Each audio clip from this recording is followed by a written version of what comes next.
What's up, Internet? My name is Michael Cook, this is Blue Giant Media, and we're here to connect through gaming. Today we're going to be taking a look at Lanterns the Dice game by Bryan, published by Renegade Game Studios. This is a follow-up to a pretty popular entry-level game called Lanterns, and we're going to go ahead and set the game up in real time so you get a feel for what it actually takes, and then we're going to go through a couple rounds of play so you can get a feel for the overall flow of the game and whether it's going to be a good fit for you. So, without further ado, ready, set, play.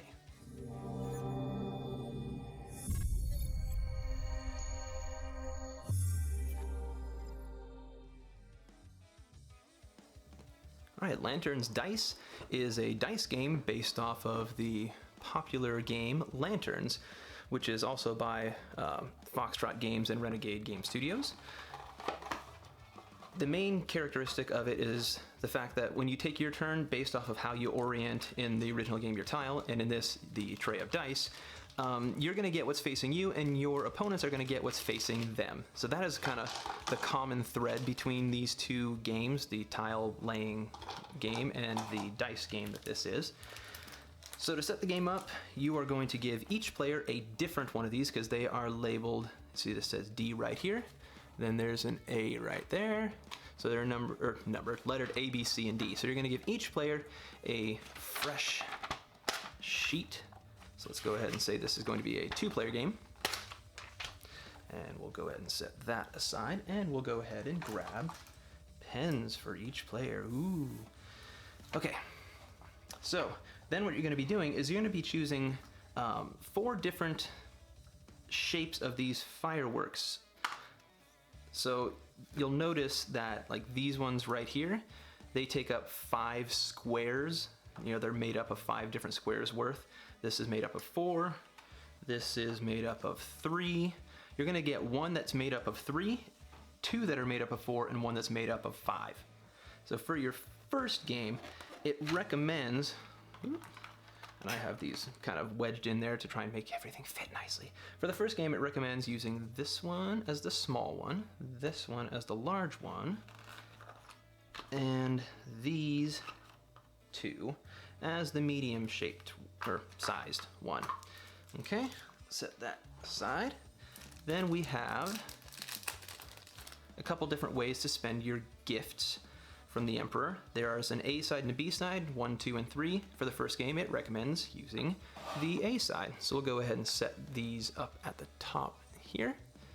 And we will set these, make sure that they are organized from largest number to smallest number. Got those. And then here we've got 6, 5, 5, 4, 4, 4. All right, 5, 4, 4, 3, 3, 3, good. And 5, 4, 4, 3, 3, 3, good. All right. Then you can give each player a little reference card. And now you're ready to go.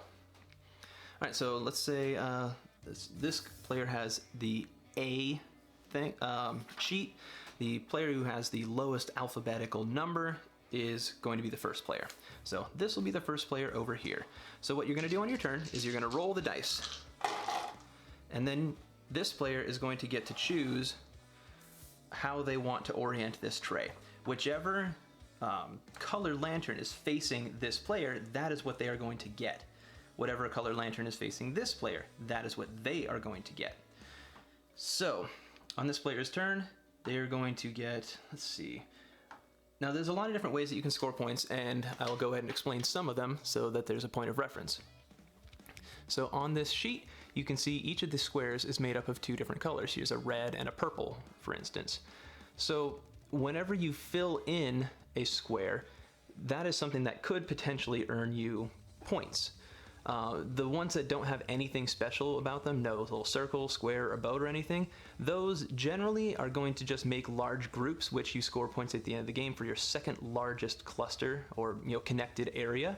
And also, when areas are connected and they make the shape of one of these fireworks, once per round you can cover up some of those spaces.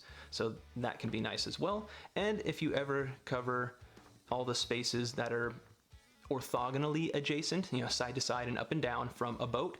If you have surrounded a boat, then that's worth 4 points. But if you end up covering up that boat, then you're not going to get those 4 points. So those are the different ways that you can score points in the game. So I'm going to look and see what I want to do, and you'll see these little circles. What those do is give you gifts, which you can spend for these bonuses, and the ones with the platforms on them, whenever you finish one of those, you get to choose one of the squares that's either up and down or side to side adjacent, and choose one of the triangles in there to fill it out. So I might want to try and fill some of those. So maybe I choose, and also there are turn bonuses, and in a 2-player game, you're going to play through 10 rounds, so you're not going to use this 3 players, because 3 players just goes to 8. So we're going to use this one, go down to 6, and then jump up here to 7 and go down to 10 for 10 rounds. So I also am going to get a free red triangle to fill in.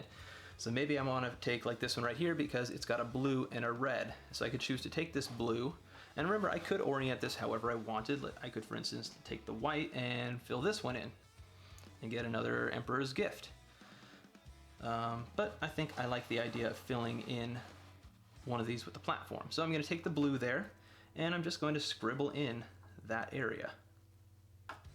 And then I'm going to get to take this bonus right here, and I'm going to use it to fill in the rest of this platform. And I'll go ahead and show that I got that.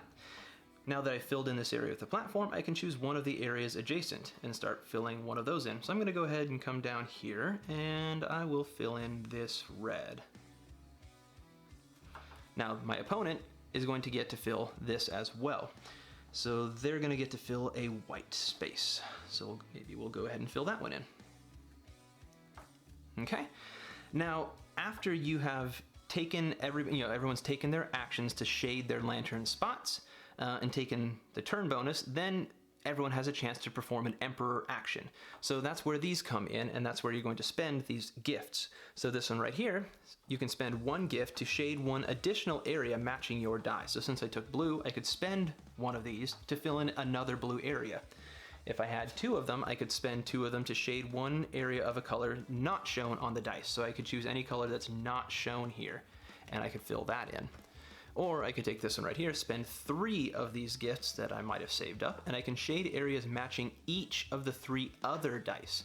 So if I use the blue, I can then fill in all 3 of these other ones. So that's what those different gifts allow you to do. And even when it's, this player is the active player in this situation. This player is passive, I guess, for lack of a better term. But they still have the opportunity to perform one of those Emperor actions as well. So this player rolls, both players shade, this player gets a turn bonus within that shading. Both players can perform 1 Emperor action, and then just the active player can choose to launch a firework. Because if I filled in an area, maybe we're later in the game, and I have filled in these right here, that one, and then this one has been filled in as well. Well, then I can choose on my turn to take this and cover up those spaces that I filled. And I'm going to get 4 points for that at the end of the game.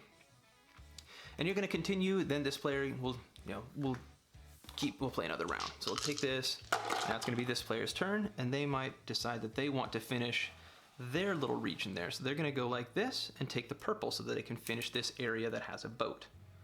Or not a boat, a platform, because that gives them a free refill. And then that allows them to fill in another space. And then they get a bonus blue. So maybe they use that blue to fill in. We'll go ahead and say this space right here. And then this player will get to fill in with this white. And since I already filled them in a bunch of other stuff, I won't go ahead and fill in more.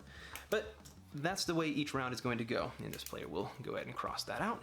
Then it'll come to this player, they will roll, orient the tray how they want, and go through the same sequence again. Once all players have gone through, in this case, 10 rounds with a 2-player, then you're going to look at the end and you're going to total up points for the fireworks that you filled out, your second largest grouping of filled in squares, 4 points for each boat that you've surrounded, and then whoever has the most points at the end of that is going to be the winner.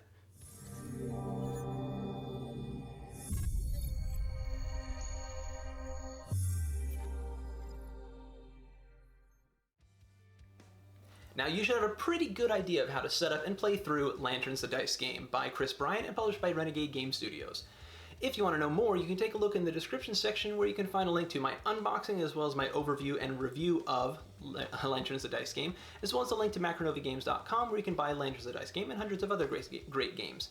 Until next time, I want to thank you so much for watching. Please like, share, and subscribe if you like what you see, and as always, have a wonderful day.